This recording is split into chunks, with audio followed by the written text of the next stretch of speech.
যদি ডাকো তাহলে আল্লাহ হিন্দুর ডাকেও সাড়া দেয়। তাটাকে ডাকার মতো ডাকলে আল্লাহ হিন্দুর ডাকেও সাড়া দেয়। প্রশ্ন করতে পারেন হুজুর কেমনে হিন্দুর ডাক আবার কেমনে? ঘটনায় পাওয়া যায়, ইতিহাসে পাওয়া যায়, এক হিন্দু তার একটা কন্যা সন্তান ছিল, পেটের ব্যথায় যন্ত্রণায় সে এখানে কান্নাকাটি করে। ওই হিন্দু বেচারাটা অনেক চিন্তা করলো, চিকিৎসা করলো, ডাক্তার দেখাইলো, কবিরাজ দেখাইলো, হাকিমকে দেখাইলো, তাদের যে ভগবান, তাদের যে প্রভু, তাদের যে মালিক, তার দোহাই দিয়া অনেক চেষ্টা করেছে, কোনো কাজ হয় নাই। সর্বশেষে নিরাশ হয়ে সে চিন্তা করলো আমাদের ভগবানের দোহাই দিলাম, চিকিৎসা করলাম, ডাক্তার দেখাইলাম, কবিরাজ দেখাইলাম, হাকিম দেখাইলাম, কোনো কাজ হইল না।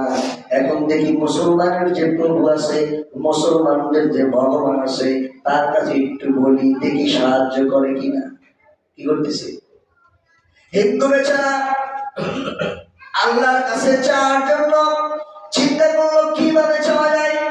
সে ফলো করলো মুসলমানরা মসজিদে ঢোকে, ওরা গির্জায় ঢোকে যেভাবে, কিন্তু মুসলমান অন্যভাবে মনে করে পবিত্র হয়ে মসজিদের ভিতর ঢুকে তারা তাদের ভগবান, তাদের মালিকের কাছে চায়। হিন্দু চিন্তা করলো দিনের বেলা যদি যায় মানুষ আমাকে দেখবে। যখন সকল মানুষ ঘুমায় পড়ে, ওই হিন্দু বেচারা গভীর রাত হয়ে যাওয়ার পর হিন্দু বেচারা অজু করে উত্তম ভাবে সুন্দর করে অজু করলেন। অজু করার পরে হাঁটি হাঁটি পা পা করে মসজিদে প্রবেশ করলো।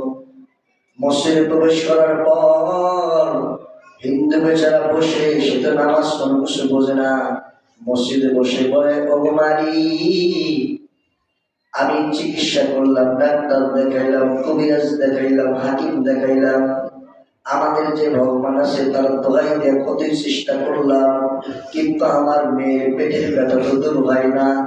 ভগবানী মুসলমানদের খোদা, তুমি বলো সকল ডাক্তারের ডাক্তার, তুমি তো সকল কবিরাজের কবিরাজ, তুমি সকল হাকিমের হাকিম, তাহলে তুমি দেখা দাও। সকল থেকে আমি নৈরাশ হয়ে তোমার কাছে এসেছি। মুসলমানের খোদা তুমি, তুমি বলো সুস্থতা দান করতে পারো, তাহলে দেখা দাও, দেখা দাও। আমার ভগবানও পারে নাই, ডাক্তারও পারে নাই, কবিরাজও পারে নাই, হাকিমও পারে নাই, আমার মেয়ের পেটের ব্যথা যন্ত্রণা দূর করার কেউ ক্ষমতা রাখে না। ও মুসলমানের খোদা, তোমারে বলি আমার মেয়ের পেটের ব্যথাটা তুমি দূর করে দাও। ইতিহাসে পাওয়া যায় ওই হিন্দু বেচারা সকল দিক থেকে নৈরাশ হয়ে যখন আমাদের মালিক আল্লাহর কাছে যখন ডোনাদারে শুরু করে দিল, সকল থেকে নৈরাশ হয়ে এক আল্লাহকে মনের প্রাণে বিশ্বাস করে আল্লাহর কাছে যখন প্রার্থনা করা শুরু করে দিল, ওই হিন্দু বেচারা চোখের পানি দিয়ে তার বুকটা ভিজে যায়, ঝরঝর করে চোখ দিয়া বন্যার মতো পানি বেয়ে বেয়ে পড়ে। বুকটা ভিজে দেওয়ার পরে নৈরাশে বলতেছে মালিক আল্লাহ, আমার মেয়ের পেটের ব্যথা তুমি দূর করতে পারো, তুমি ছাড়া কেউ নাই। সকল ভগবান থেকে চিকিৎসা থেকে নৈরাশ হয়ে তোমার কাছে এসেছি, তুমি ইবাদত করো। সম্মানিত মুসলমান কেরাম, ওই হিন্দু বেচারা প্রার্থনা করার পরে যখন মসজিদ থেকে বের হয়ে যখন তার বাড়ির দিকে রওনা হয়ে যায়, বাড়ির থেকে অনেক দূরে দেখে তার কন্যা বাসায় দাঁড়িয়ে আছে, আর বাবাকে ডাকতে বলে, ও আমার বাবা, এত গভীর রাতে তুমি কোন ডাক্তারের কাছে গিয়েছিলা? সেই ডাক্তারের ওষুধ না খেয়ে তার সাক্ষাতেই, তার দিদারেই আল্লাহ আমার পেটের ব্যথাকে দূর করে দিয়েছেন। বলেন আল্লাহু আকবার।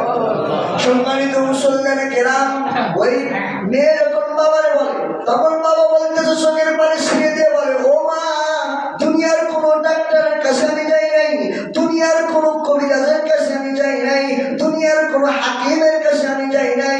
আমাদের ভগবান যেখানে ব্যর্থ হয়ে গিয়েছে, কবিরাজ যেখানে ব্যর্থ হয়ে গিয়েছে, চিকিৎসায় যখন ব্যর্থ হয়ে গিয়েছে, হাকিমের হিকমত যখন ব্যর্থ হয়ে গিয়েছে, আমাদের ভগবান যখন ব্যর্থ হয়ে গেল, এমন একজনের কাছে গেলাম যেই মালিকের ওষুধ খাওয়া লাগে না, যেই মালিক হচ্ছে মুসলমানের খোদা, ওই খোদার কাছে খোদারে দেখা যায় না, ওই খোদারে সাক্ষাৎ পাওয়া যায় না। ও মা চলো চলো যাই, আমরা মুসলমানের কাছে গিয়া আমরা ঈমান গ্রহণ করে মুসলমান হয়ে ওই খোদারে আমরা গ্রহণ করে নেই। বলেন সুবহানাল্লাহ।